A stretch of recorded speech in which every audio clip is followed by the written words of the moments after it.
In 1996, Tupac was gunned down in a drive-by shooting in Las Vegas. No one believed it was true when the news hit the media. His fans couldn't help but look at Suge Knight as one of those involved in his death. There were controversies about a beef between the two, and given Suge Knight's violent personality, all eyes were placed on him. Keep watching till the end of this video to see why Suge Knight was really behind Tupac's murder. Trust me, you don't want to miss this.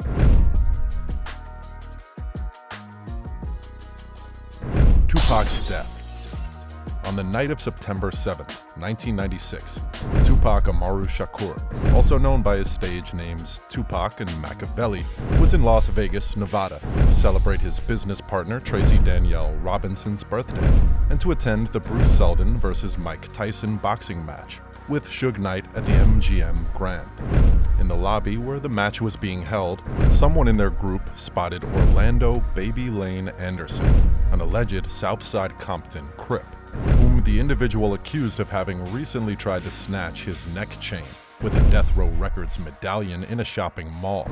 Baby Lane got the beating of his life that evening. Tupac soon stopped by his hotel room and then headed with Suge to his Death Row nightclub, Club 662, in a black BMW 750IL sedan. At about 11 p.m. on Las Vegas Boulevard, bicycle-mounted police stopped the car for its loud music and lack of license plates. The plates were found in the trunk, and the car was released without a ticket. A few minutes later, at about 11:15 p.m., in a stoplight, a white four-door late-model Cadillac sedan pulled up to the passenger side, and an occupant rapidly fired into the car. Tupac was struck 4 times, once in the arm, once in the thigh, and twice in the chest, with one bullet entering his right lung. Shards hit Suge's head, leaving him some injuries. Despite his injuries, Suge drove Tupac and himself a mile away from the crime scene to Las Vegas Boulevard and Harmon Avenue. They were stopped again by the bike patrol, who radioed paramedics. Tupac was taken to the University Medical Center of Southern Nevada, where he was heavily sedated and put on life support. He died of respiratory failure that followed a cardiac arrest due to the removal of his right lung, while in the critical care unit on the afternoon of Friday, September 13, 1996. Doctors tried to resuscitate him but were unable to halt the bleeding, so he was pronounced dead. Tupac and Suge Knight's relationship. In 1995, Tupac was in Rikers Island on sexual assault charges when LA rap entrepreneur Suge Knight offered to pay his $3 million bail, on the condition he signed with Death Row Records. He said, "If I pay for this, I want you on my label." Suge was really good at recognizing talent, and he recognized the talent in Tupac. He basically went to Interscope, where Tupac was previously signed, and spoke to the president, Jimmy Iovine, and said, "Give me Tupac, sign his contract over to me. I know what to do with it." So he got Tupac out of jail and turned him into a Death Row artist. His record label, Death Row Records, helped launch the careers of Dr. Dre and Snoop Dogg. He had loyalty to Death Row. He didn't sign just for financial reasons, because at that point, any label would have picked him up. Part of the reason he chose Death Row was that he felt like the East Coast was against him. When Suge got him out of jail, he went straight to the studio and wrote the album All Eyes on Me, which was released in early 1996 and sold over 5 million units. Suge and Tupac were like inseparable brothers on the Death Row record label. They made so many hit songs together and bowed to no one in the rap industry. Suge Knight changed Tupac's life, making him a star in the rap game. Believe me, that type of relationship is one anyone would kill to have.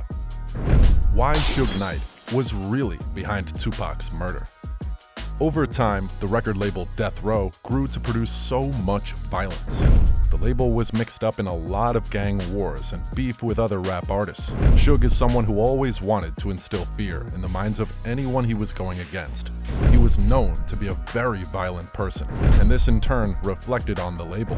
Apparently, Dr. Dre, who was also signed to the label, was getting tired of this violent lifestyle. He was trying to get away from that life, seeing how a lot of his friends were dying, and he didn't want to be next. On March 22, 1996, due to the infighting, Dr. Dre officially left Death Row Records to find Aftermath. This pissed off Suge Knight, who provoked Tupac to turn against Dre. One of the many artists with whom the label had beef was Christopher George Latour Wallace, popularly known by his stage names The Notorious B.I.G. and Biggie Smalls. Biggie Smalls was very close to Tupac back in the day. You could even say Tupac was his mentor. They traveled together whenever they were not working. Biggie Smalls was a frequent guest at Tupac's home, and they spent time together when he was in California or Washington, D.C. You could say Biggie Smalls' lifestyle was inspired by Tupac. They were like best friends then, but this sweet friendship later became sour. Biggie Smalls wanted Tupac to take over from Puff, his manager at the time, as Tupac was one of the hottest rap artists then. But he turned down the request, saying, "Nah, stay with Puff, he will make you a star." Biggie Smalls wasn't happy, but he felt that Tupac knew best. Tupac arrived at Times Square's Quad Recording Studios on November 30th, 1994, and was getting ready to head upstairs to where Biggie Smalls and Combs were. But instead, Tupac was gunned down in the lobby, shot 5 times, and robbed of his jewelry. He survived the attack, but believed Biggie Smalls might have something to do with it. A few months later, Biggie's B-side single was a track called Who Shot Ya? Both Biggie and Puff would claim that the song was not aimed at Tupac. He argued that the song says, "I can't believe he would think that I would on him like that." Tupac did everything he could to trash him. Not only did he claim Biggie was behind the shooting, but he argued that his style was a ripoff of his own. Tupac also bragged about sleeping with Faith Evans, Biggie's wife, and how superior he was in hip-hop. Tupac and Suge Knight plotted to bring down Bad Boy Records, Puff's label to which Biggie was signed. The rivalry became more serious when Suge attended a party for producer Jermaine Dupri in Atlanta.